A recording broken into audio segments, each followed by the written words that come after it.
po tokių rimtų konceptualių literatų kalbų, nepaisant to, kad visi puikiai suprantame, kad visapimantis dalykas yra kalba, o literatūra išvestinis, nedidukas. Bet vis dėlto jo svarba ir svoris yra visiškai kiti. Ir suprantama, kad apie literatūrą reikia daugiau ir daugiau kalbėti, o šitie mano, galbūt ir Ritos toliau pasamprotavimai nėra pretenzijos į kokį nors ypatingą konceptualumą, pasvarstymai šiomis temomis. Ir tai viena pastaba dėl to senųjų tekstų klausiausi, neseniai buvau komandiruotėje Minske. Labai maloni studentė vedžiojo po ten žymesnės vietas, žiūriu universiteto kieme, stovi paminklas, ant jo užrašyta Gusovskij. Ir čia papuola cituoti, aš man gal, kad matyt, savas, dar tokio Gusovskij aš nežinau. Ir čia papuola atmintinai cituoti iš giesmės apie Stumbrą. Rusovjanas, jų nacionalinis poetas, vaikai mokyklose mokosi atmintinai ir paskui, kaip matome, gyvenime cituoja. Gal kažkur neten buvome nusukę. Aišku, baltarusiai ne tas pavyzdys, bet įdomus dalykas. Pirmiausia, pradedu nuo atsiribojimo. Nedalyvavau rengiant dabartinės programos ir niekad nesusijęs su ministerija, greičiau atvirkščiai. Kodėl tai pradedu? Aišku, ne todėl, kad prieš tai kalbėję, prisistatė kaip programos rengėjai. Aš ir dėl to tai sakau pasiskaitęs, rengdamas iš to pranešimų, pasiskaitęs interneto komentarus. Vieną iš jų čia pasituosiu. Ir man po to truputį baisu, truputį liūdna, kad ten vis dėlto rašinėja lituanistai.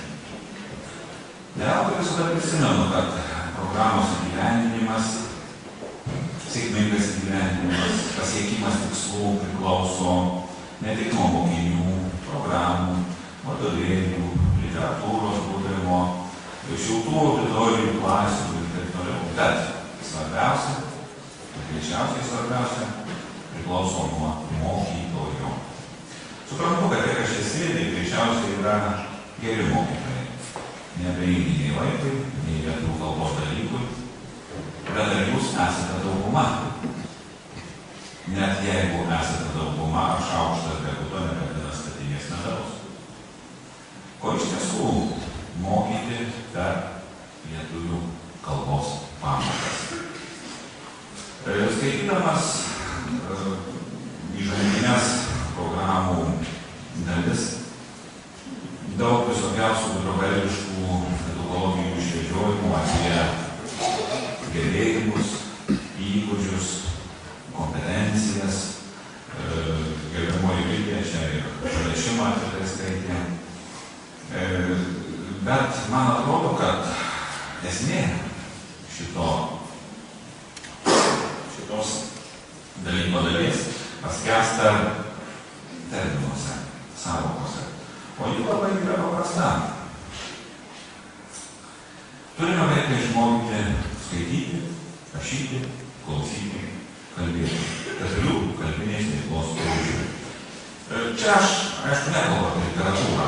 Šiaip manau, kad labai blogai, kad šitas dalykas visai reikalo suplaktas į vieną ir iš esmės skirtingi 2 mokomieji dalykai suplakti į vieną ir dar vienas pavadinamas kito vardu. Visada pavydžiu rusams, kurie čia turi savo sąvoką slovėsmastį, kur apima gal tiksliau atspindi tai, ką čia mes darome su tais mokiniais. Lygiai taip pat aišku, kad ugdymo turinys nėra vien žinios.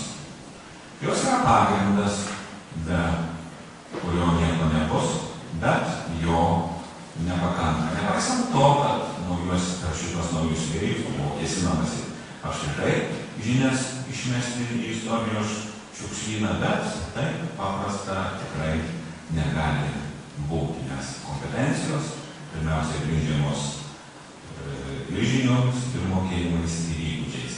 Bet ne tik jais, ir galbūt mažiau jais, kai mes kalbame apie mokinio ugdymą, o pirmiausia turėtume sakyti vertybėmis bei požiūriais.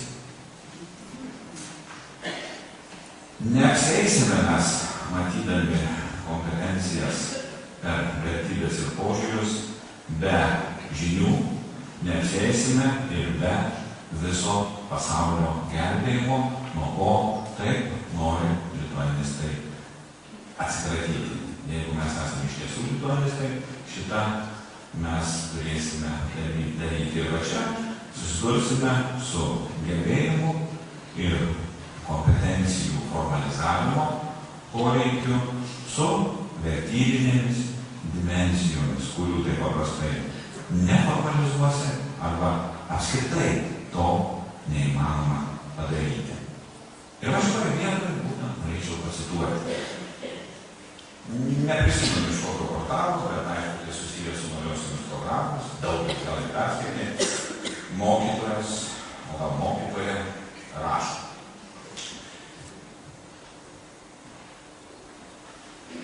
Skaityti ugdymo programą, ieškant rašymo tikslų, struktūros, kitų reikalavimų netikslinga. Tai nurodys egzaminų programa. Joje bus pateiktas jūsų laukiamas žanro apibrėžimas ir nurodyti reikalavimai. Čia cituoja kažką iš mūsų. Tai atsakymas į tai, kad programa mini naujus, niekur negirdėtus, neregėtus žanrus, kurių aš, mokytojas, turėsiu mokyti jau nuo rugsėjo 1. Jei programa bus priimta, o tuo rodos niekas neabejoja. Tai kaip čia išeina? Ką mokyti ir kaip mokyti, aš sužinosiu tik prieš egzaminus, 3 klaustukai, prašau šitą blin. O iki tol turbūt eilėraščius ir panegirikas rašysiu. O aš kvailys maniau, kad programa tam rašoma, kad parodytų man tikslą, išsklaidytų jį uždavinius, susietų su siūlomais metodais ir tada tiesiai į tikslą, į egzaminą. Pasirodo, egzaminas bus siurprizas. Ir tuomet neslepia žmogus, kurio rankose ir bendrosios ir egzamino programos ir bendrosios ir egzamino programos rengimas. Tai ką, kolegos, išdūrė mus, ko jūs čia dėl kokio poeto ar poemos kelių eilučių diskutuojate? Jums pakišo atominę bombą. Pasižiūrėkite, lituanistai. Manau, aš Dievui neišgirdau plojimų, bet manau, kad nemažai lituanistų būtent taip ir mąsto.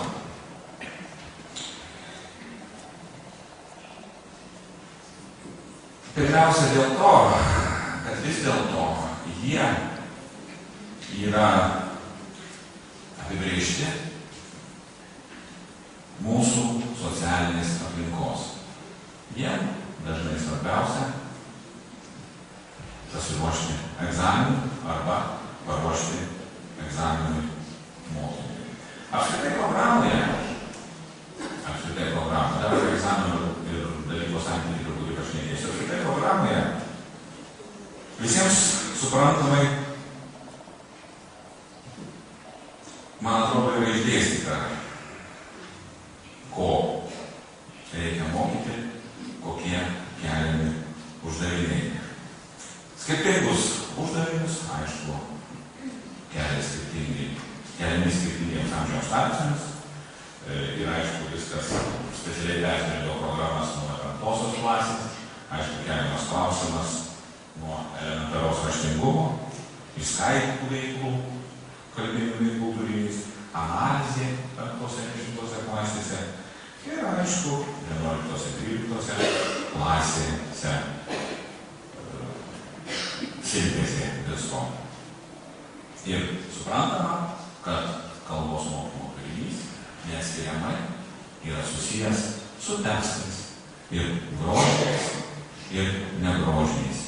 Ir tai iš tikrųjų yra greičiausiai būtent to vertybinio ugdymo pagrindas, kurio mes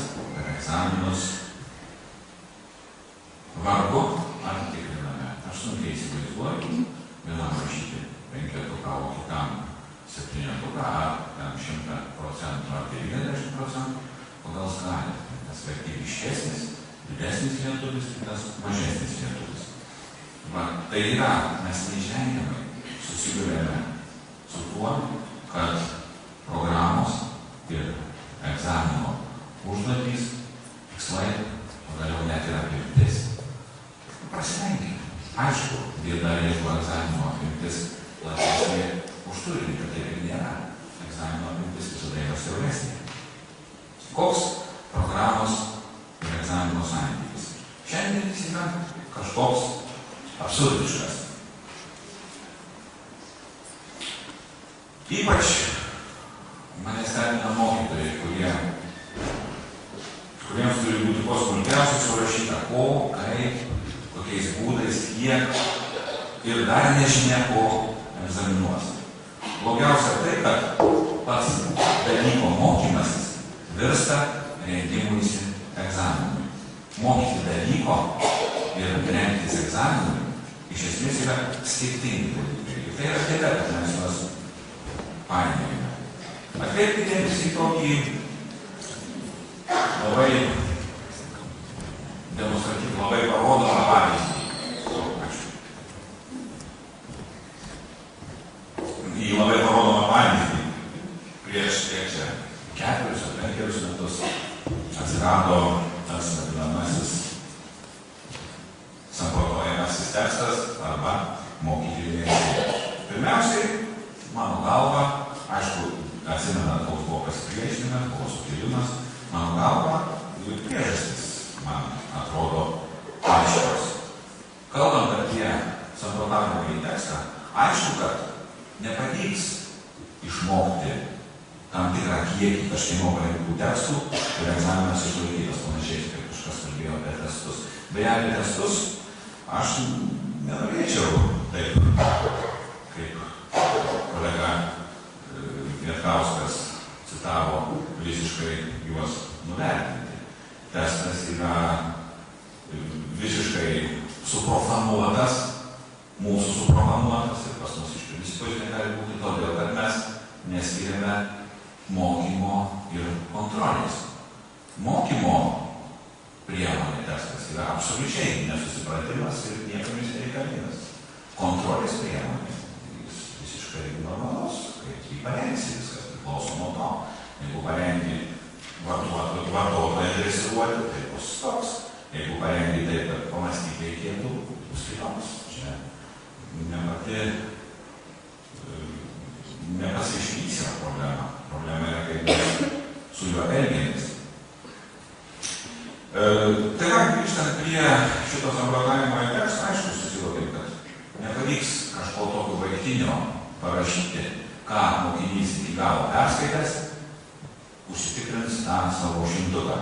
Griūna repetitorių verslas, dingsta rengimuose egzaminui ramybė. Norint gerai išlaikyti, vis dėlto teks įvaldyti rašytinį tekstą, teks išmokti, kas yra teksto struktūra, kaip logiškai dėlioti mintis ir taip toliau.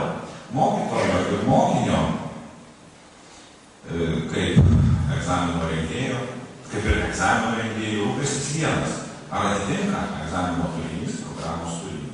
Jei taip, toks egzaminas parodys, kaip aš rengiau mokinį. Rašinys, iš esmės rašinys, mes jau bijom vadinti rašinį, nes labai griežtai nuo to pasukome samprotavimasis tekstas, atsiduria. Tai yra duoda tai, kad mes galime pamatyti ir raštingumą žmogaus, ir jo apskritai brandą. Toliau tiesmukas egzamino siejimas su egzaminu tiesiogiai žudo tiek kalbos mokymo pačią idėją, tiek kalbos mokymo sąsajas su vertybiniu